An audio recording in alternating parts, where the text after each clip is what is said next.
Hi guys and welcome back to another video! Ang tagal na pala nung last na nag-upload ako ng video ko sa YouTube. I've been so busy with life and BTS. So, as I was saying, I'll talk about something that I love, and that is...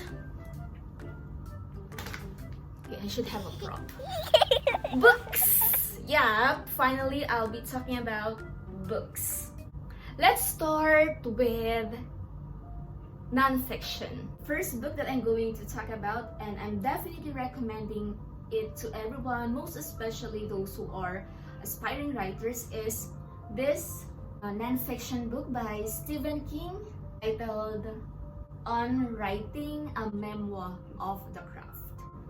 If you're not familiar with Stephen King, he is the author of It.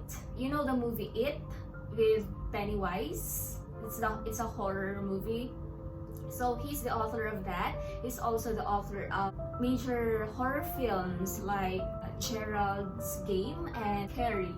This book is divided into 3 parts. His life, so there's autobiography here. Second part is his tips and strategies on writing, and the third part is his book recommendations. I can only say positive things about this book. Marami akong natutunan dito na hindi ko natutunan sa school.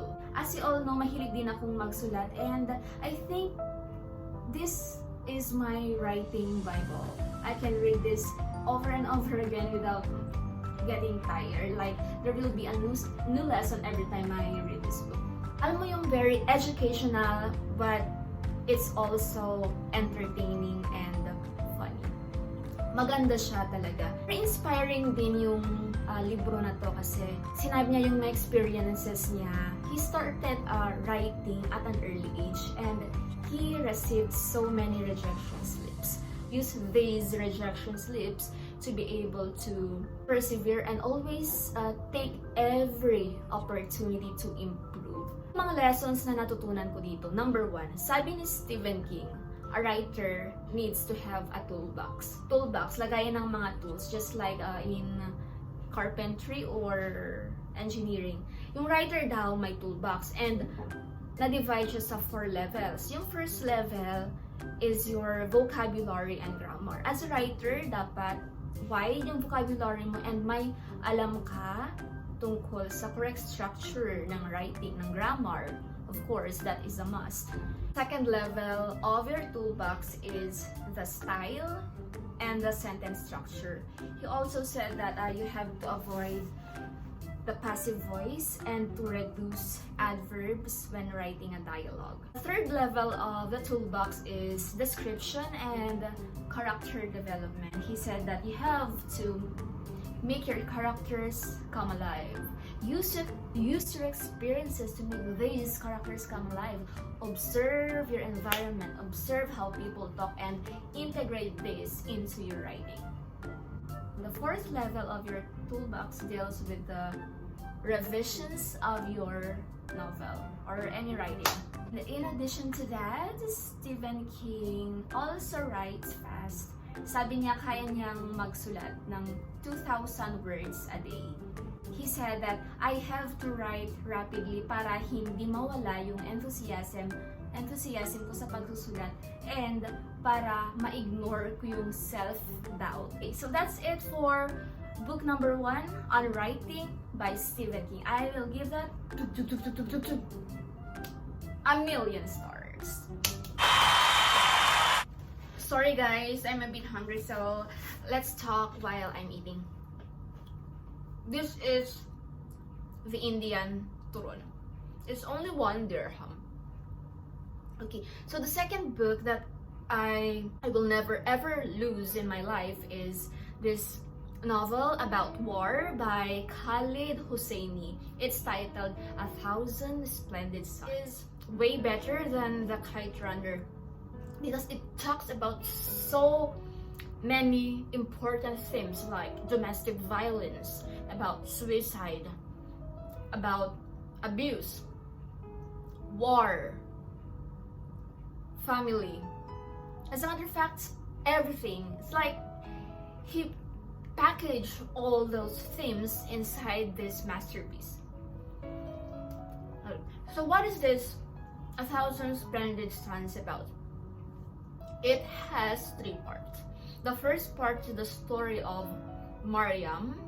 It started when Mariam was still a child and she lived on the hills with her mother. And then it was revealed that she was a harami. Harami means illegitimate.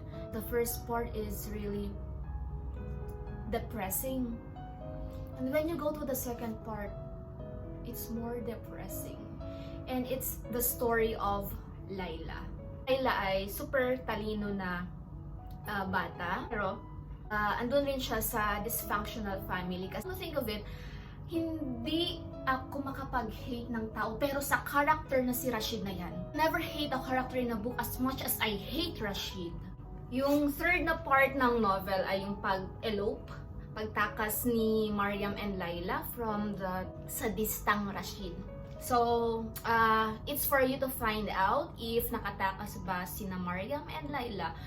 Ay nako, definitely 2 thumbs up for this book. It will really hurt you, but I'm sure that it's worth the pain. Grabe, grabe yung feelings mo dito. Alright, we're now down to our third book. Itong next na libro na to ay this was the book na parang naging stepping stone ko siya na magbasa pa ng maraming libro, and I will forever be grateful to the author, JK Rowling. Yes, you heard it right. Harry Potter is the next book. Yung first na libro na nabasa ko na HP ay yung Chamber of Secrets. Pinadala siya, actually from States, tas pinadala sa Pinas. High school yata ko noon, yes, I think first year high school. And nung nabasa ko yung Harry Potter and the Chamber of Secrets, tuloy-tuloy na yung pagiging Potterhead ko. Harry Potter, please love me back. Let me see if I can still recall all the books of Harry Potter. Sorcerer's Stone, Chamber of Secrets, Prisoner of Azkaban, Goblet of Fire, this is my favorite, Order of the Phoenix, Half-Blood Prince, Deathly Hallows. Harry Potter, sabi ko nga, young adult siya na libro, pero okay din siya sa mga matatanda, mga thunders like me. It's fiction. Obviously, si Harry Potter ay isang wizard. Harry Potter receives a letter from Hogwarts. He met Hagrid. He entered Hogwarts School of Witchcraft and Wizardry. He was sorted into this house, Gryffindor. There are 4 houses in that school. Okay, I cannot really tell you all the details. You have to read the book. Potter series is the best series for me. Is my 4th book recommendation. It's A Little Life by Hanya Yanagihara. This is not for faint-hearted. This is not for the young ones, because actually this belongs to torture porn. It's a genre of film and literature that makes torture as the central aspect of the plot. There are 4 characters: Jude, Willem, Malcolm, and JB. But the main character is actually Jude St. Francis, and he is described as extremely brilliant. He has an excellent memory. He knows how to paint, he knows how to bake, he knows how to cook. Basically, he just knows everything. But he has so many secrets. He has encountered so many problems in his past that he cannot even reveal these secrets to his friends. What makes this novel deserving of your time? It starts with Jude and Willem looking for an apartment. Yung kasing novel na to, trinace niya yung start ng career ng 4 na characters until ending. You have to be ready for the revelations that you will encounter when you flip the pages of this book. Best thing about this book is the characterization, yung depth, yung lalim ng characters, especially nga si Jude. He is a troubled person. He has traumas in life, and he believes that he doesn't deserve to be loved. He doesn't deserve happiness at all. I wanted to save Jude. It's like I wanted to save a friend. Discover also if the characters had a little life. So guys, nasa pang 5 libro na tayo. And ito yung latest na libro na nabasa ko. Katatapos ko lang siya kaninang 2:30 ko na yata siya natapos kaninang umaga. Only 222 pages. Basahin nyo to sa gabi or madaling araw para mas ma-feel nyo yung pagiging creepy ng character. Verity means truth. Very, very perfect ang Verity na maging title ng novel na to. Kasi it's up to you as a reader kung maniniwala ka ba sa katotohanan na present ni Verity. O diba? Saya, may wordplay. Verity is one of the characters of the novel. Bakit gusto lang character ito? Si Lowen, who is a writer, female writer siya, kaya lang, yung problem niya dito, yung nanay niya kamamatay lang, and introvert siya. She met Jeremy. Jeremy is a father, and he is the husband of Verity. O, diba? Nag-meet sila kasi si Verity, she got into a car accident, and hindi niya kayang ipagpatuloy yung book series niya. Dahil nga na-aksidente, kailangan niya ng co-author para ipagpatuloy yung libro. The agent of Verity contacted Lowen na maging co-author ni Verity. Kakaiba, bago, maganda yung style ng pagkakasulat. I like Colleen Hoover because of her writing style. Reading the book, I doubted all the characters. Baka naman itong si Lowen yung psychopath, baka itong si Jeremy naman yung siya pala si Verity, may secret character. Ang dami kong mga assumptions kung ano ba talaga yung katotohanan. And that's what makes this book really smart, kasi test niya kung ano yung pinapaniwalaan mo. Ang saya. Yung gusto ko sa libro, yung magtataka ka, what? What did I just read? Plot-wise, check. Twist, check. Style, big check.